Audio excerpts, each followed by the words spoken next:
Our next speaker is Dr. Poonam Merai. Poonam is an internal medicine physician and geriatrician. She was raised in Chicago and attended Chinmaya Mission Bedri as a BalVihar student. She is passionate about helping older adults age well and bringing awareness to issues like ageism and scarcity of resources for the elderly. She currently practices medicine in Chicago and lives with a husband and 2 daughters. The topic that we are about to cover is relevant to all of us, young and old. Poonam, wishing you a very warm welcome from our entire community. Over to you. Hariom, everyone. Thank you to the team for having me here. Thank you to everyone that's showed up to be here today and to hear about a topic that I'm very, very, very passionate about. So I've entitled this talk, Life Lessons from a Geriatrician's Perspective. So first I want to talk about, well, what is geriatrics? Basically, it's a branch of medicine that specializes in aging and in the care of older adults. And it also involves advocating for the patient in the aging process. So as I've been practicing, talking about medical topics that pertain to older adults, I've also found that this goes beyond just medical issues. Oftentimes, aging and aging well has to do with the social sphere, the political sphere. And so what I do is I look at all aspects of a person and what might contribute to their well-being and acknowledge those factors and help them figure out a plan to help them age well. I want to start off with a study that was done through Harvard. Basically, back in 1938, they took a group of second-year Harvard students, about 268 Harvard students, and they tracked them. And they said, well, through time, what are the factors that lead to happiness? And more than money, more than fame, what kept people happy throughout their lives was connection. So close relationships with people is very important to protecting people against life's discontent. A beginning factor to look at is what close relationships do you have as you age and as you get older. A lot of these close relationships we form in our younger decades. So for all the parents that are out there, as we know, parenting can be isolating in a lot of ways. We are fully immersed in the raising of our children. We're fully immersed in our jobs, that we often don't make the effort towards creating those close relationships. But, after looking at a lot of these studies, there may be a lot of importance in actually putting that effort to build close relationships. So in a lot of ways, the Vanaprastha ashram is really this elderhood. There's been this small movement to kind of view getting older in a different light. And the Vanaprastha I kind of see as the third act in our lives, this elderhood, this Vanaprastha ashram, it's this third act. It can be nothing like the first act or the second act. It's this new act that we should infuse with creativity and ambition. And really, it's this beautiful protected time. And I have, many patients' examples, which I will kind of leave you throughout this presentation with, of people that have, lost a spouse or have taken on a major health issue. But instead of seeing it as this downhill curve, they've seen it as a way to rewrite their story. And so I encourage all of us to look at elderhood in this Vanaprastha ashram really as architects, really as a chance to restart. Why can't we restart in this third act? What I also would like to propose is to kind of see aging as this continuum and to not see the group of older adults as other, but instead to really put them on this continuum. And really, if we get lucky enough to get old and to reach the Vanaprastha ashram, because as we know, and as Vivekji said, life is not guaranteed to us. So should we be blessed to make it to this third act, to this Vanaprastha act, we don't want to see this group of people as other. We want to see them as a place where, hopefully we will end up one day. Because when we do this othering of another group, we view them differently. We view them as people, as a group, we view them with less compassion. We view them as a group of people that need to figure things out for themselves. And as we know, this is not the case. We're all working together no matter what stage in life. And so it's really important to to see aging as this continuum. We are all on this continuum, and hopefully we're blessed to make it to the end. And so I love this quote by Dr. Lind. She says, we're all old people in training. And that's really important for us to think about, because that training starts early. Just as you train for a marathon, you don't train for a marathon the day before the marathon. You train for the marathon over a course of months. And in the same way, as we're training for the centenary decathlon, as people call it, this idea of reaching our 70s, our 80s, our 90s, or 100, perhaps many of you are there. Really, a lot of the effort and training starts in the earlier decades. Well, if we're looking at how to age gracefully, how to age well, who are the people that are doing it? Who are the people that have done it well? And there are these blue zones in the world. Blue zones are areas where there are more concentration of centenarians. Centenarians are people that have reached an age of 100 or beyond. And so focusing on 3 areas in the in the world. One is Loma Linda, United States. Another is Sardinia, Italy. And then another is Okinawa, Japan. And in looking in those 3 areas, researchers have found that there are some key areas where there's overlap. Family. Having strong family support is very important to healthy aging. Smoking, so not smoking, a plant-based diet, constant moderate physical activity. I'm going to repeat that: constant moderate physical activity, social engagement.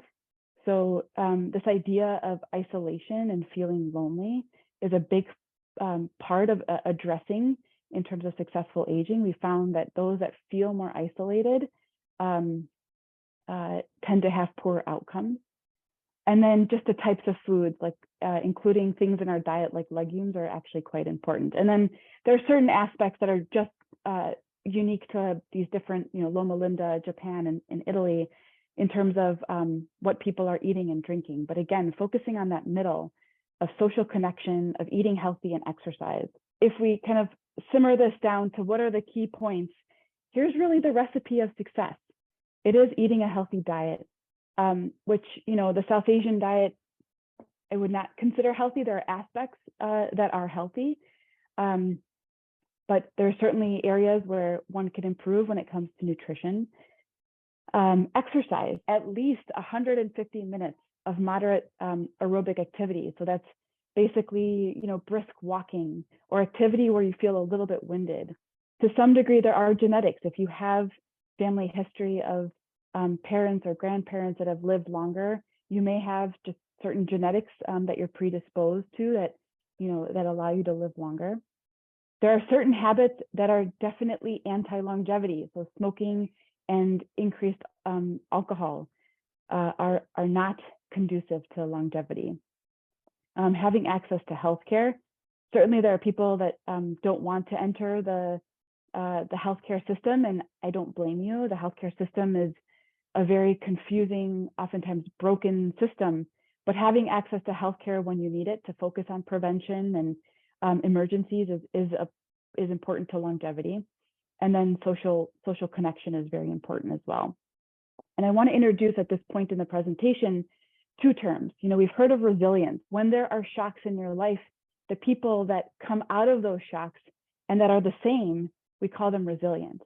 But there's another term that I want to introduce, a term called anti-fragility.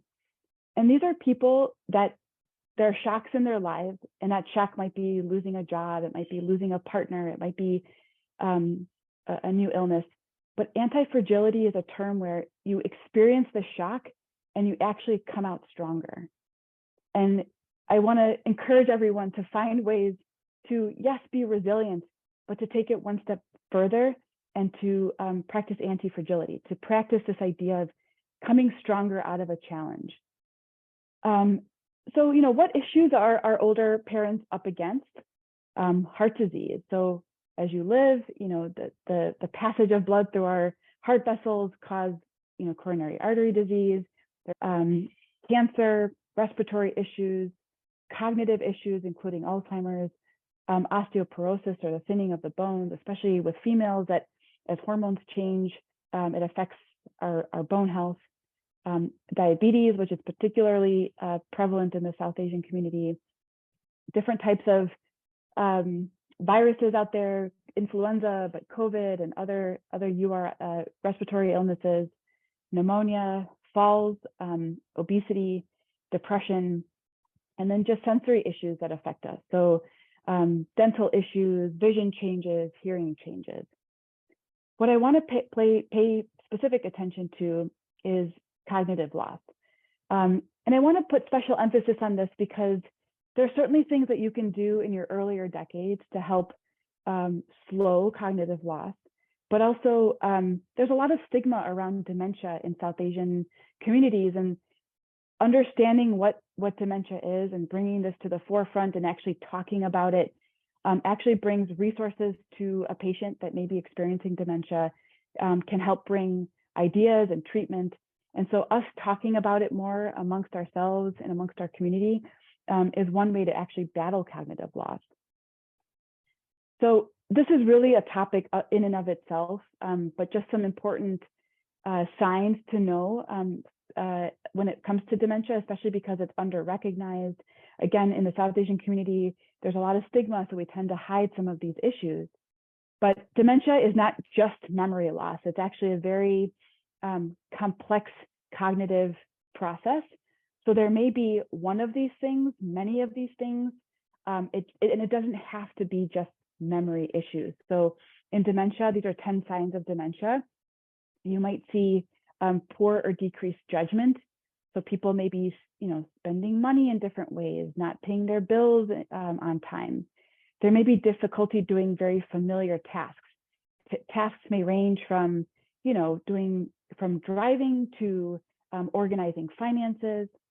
There may be problems with actually communicating. One may find that they're misplacing things. One may find forgetfulness that affects day-to-day function. That second part is very important. As you get older, there may be forgetfulness. Oftentimes, we may not be paying attention. We may not be getting enough sleep. There may be there may be depression. Just because there's forgetfulness doesn't necessarily mean that is dementia. It's forgetfulness to the point of affecting your day-to-day function. That's when we start being more concerned about one having dementia. There may be difficulty planning or solving problems. One may find that with dementia, there's more withdrawal from work or social activities or family activities or functions. There may be confusion of time and place. There may be changes in personality. So one may find, again, more withdrawal, more depression, and there may be changes in mood or behavior. And so who may recognize these symptoms? It may not be the actual family member themselves, but it may be a family member. It may be the primary care doctor. There's a range of people that may notice these symptoms, and it's important to bring it up to the patient, but also important to bring it up with the medical doctor that these are some symptoms that we're noticing. Is there testing that we can do? There are certainly certain cognitive tests that one can take. But is there certain testing that we need to do? Are there certain things that we need to be on the lookout for? So it's good to bring this up with your medical doctor. There are a lot of other reasons why someone may appear to have dementia, but may not actually have dementia. And so loneliness is a big factor. When one is lonely, that can cause one to feel depressed, and that can look like dementia or cognitive loss. And so what is loneliness? It's really the subjective feeling that you're lacking the social connections that you need. And again, this is something we need to name this, because we need to normalize this. Instead of people ask, when lonely people ask, what's wrong with me? It can really happen to anyone. And there's different types of loneliness. So there's kind of this intimate loneliness, this longing for a close confidant. This can happen especially when you've lost a spouse or a friend. You feel the sense of longing of having someone that's close to you that you can talk to. There's relational or social loneliness, or kind of wanting these quality friendships or social companionship. And then there's this collective loneliness. There's this idea of wanting a network, a community of people who share your sense of purpose or interest. And, this may be provided, especially in Chinmaya Mission, there are these, this is a great place to have a network or community of people, but not everyone has that. And so it's important to kind of voice that if one has this lack of a network or community, because building that, as I brought up at the beginning through that Harvard study, that sense of community and relationships is really important to one's happiness. And then just to contrast that, isolation and loneliness is not to be confused with solitude, which is really a state of peaceful aloneness. This is something that is voluntary. This is something that people may strive towards, that people want. And actually, they found that solitude actually protects against loneliness. And oftentimes in our spiritual journey, we try to seek the solitude. This is not to be mistaken with the isolation that I was referring to earlier. So that gets us to, movement and exercise. We talked about the recipe for longevity, and, there's this phrase in geriatrics, you don't move it, you're going to lose it. And this idea that we have to constantly be moving. I threw out 150 minutes of moderate aerobic exercise, this brisk walking, walking at snail's pace. Okay, you're moving, but really we're talking about pushing a brisk pace. But there's a lot more to movement than just aerobic activity. And really in geriatrics, I'm trying to help my patients understand that, as you get older, you'll lose muscle mass. And so doing some type of resistance training is very important. And that's, my patients will say, oh, but I'm not trying to, be Arnold Schwarzenegger. I'm not trying to, gain muscle mass to build my biceps. I can't do that. I can't go to the gym, or I can't be lifting weights. And I tell patients, let's step back. That I can't is very much your narrative. You're stopping yourself. You can build movement, and you can build weight training at any age. So it's a matter of the brisk aerobic activity, it's resistance training, and also building and stability training. I mentioned falls as something that can happen as you get older. And oftentimes as patients get older, they're losing their core, they're losing their stability. And so a little bit of a push can be enough to fall. A little step, the wrong step off the curb, if you don't have that core, it's enough to fall and break a hip. And so in addition to walking, sometimes walking is not enough. It's doing specific stability exercises, and it's doing specific resistance training. It's a combination of those three that's very important for movement.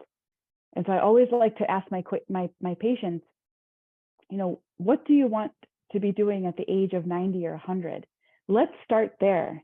Because if you want to be able to carry 2 bags of groceries at the age of 90, if you want to be able to get up 2 flights of stairs when you're 90, now we have to walk, let's work backwards. What do you need to be doing then at the age of 60 to be able to be doing that at the age of 90? And there are studies out there where we can backtrack, and I can tell you exactly what you need to be doing in your 60s or 70s, so that knowing that there's going to be some functional loss at 90, you can be doing that. And so I always tell my patients, let's write down the top 10 things. It may be able to carry your grandkid or great grandkid.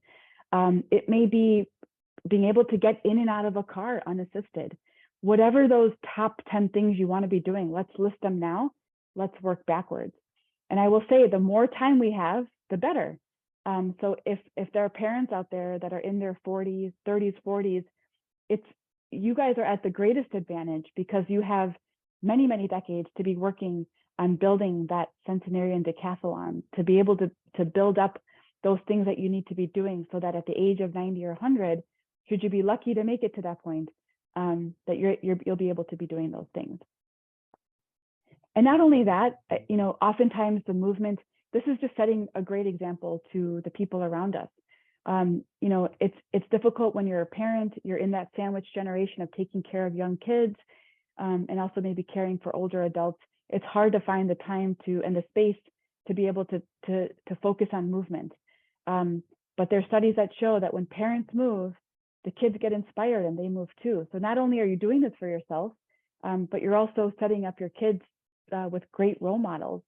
I want to, put this out there. This is this is Kiranbai. She's from India. She's, in her 80s, 82, and she had an injury that basically pretty much left her bedridden. And she didn't want to be that way. And so her grandson, his name is Chirag, he actually works in a gym in India. And he said, well, Ba, why don't I help you do some exercises? Let's do rehab for you. And so she rehabbed, and she was able to at least be able to walk, not be bedridden. And then her grandson said, Ba, why are we stopping here? Why don't we go further? Why don't we make you stronger? And so they set up a gym in their home. Now, gym meaning, as you can see, some basic weights, and she weight lifts. She does weight training. And so I just want to say that, initially, the Ba said she was her own worst enemy. I'm never going to get out of bed. I'm never going to be able to be strong. I'm never going to be able to do things. I'm going to have to rely on people now for the rest of my life. And her grandson changed that narrative and started slow. And now here she is. She was the talk of the town, posted all over social media and the news. And she's just a wonderful example of, how we are oftentimes our greatest enemy. And if we change the narrative, if we change the bias that aging is this downhill slope, if we change that narrative, we can actually make big changes, no matter what age you are. So I see her really as a beacon of hope. The last topic I want to talk about before I send it back to our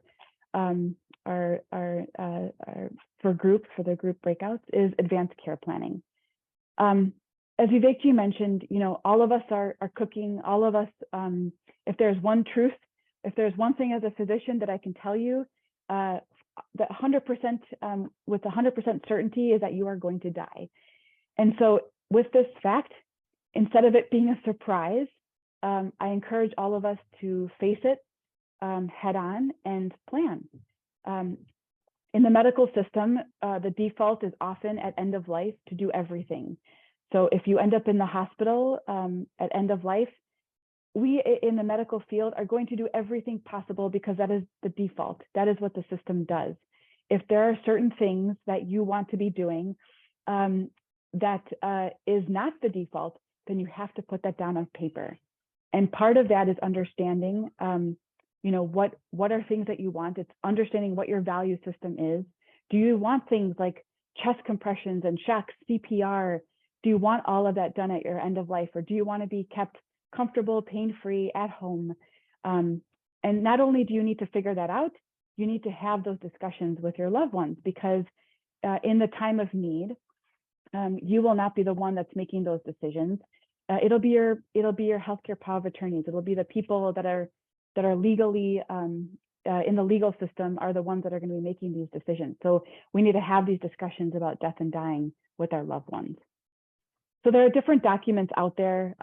There's the living will, there's this provider order for life-sustaining treatment, or DNR order. There's a healthcare power of attorney form. There are a lot of legal documents that I encourage all of our older adults to fill out if you haven't already. In Illinois and the United States, there's this booklet called Aging with Dignity. I have it over there. It's this booklet that you fill out, that you go through, that helps you organize your thoughts. It asks questions about, if I can't make decisions, who do I want making decisions on my behalf? What are the kinds of medical treatments I want or don't want?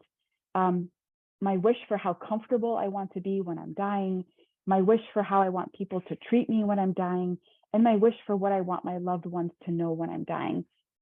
It can get as detailed as, I would like the Hanuman Chalisa chanted on my deathbed. You can get that specific in this document. And I encourage all of you to fill this out. There's a very dynamic booklet. This booklet can be filled out multiple times as circumstances in your life change. And so I encourage all of you to have these discussions with your loved ones, with your children, with your adult children, doesn't matter what age. And as medical issues come up, as life circumstances change, these wishes can change. And so with that, I just want to leave us with 10 rules from based on the wisdom from centenarians and my patients. So number one is stay active. don't retire. Retiring from work is one thing, but retire in the sense of, find things that bring you joy and passion, and pursue that. Even if you retire from your job, don't retire from life. There's no such thing as sitting on a couch and, living the rest of your life. You do that, that's really a death sentence. That's really, that trajectory is going to be a downhill trajectory.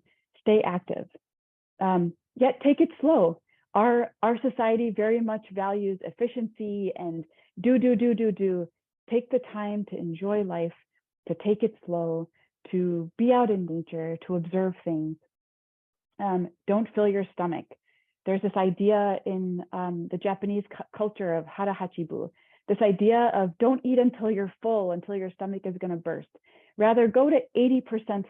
When you're 80% full, stop there.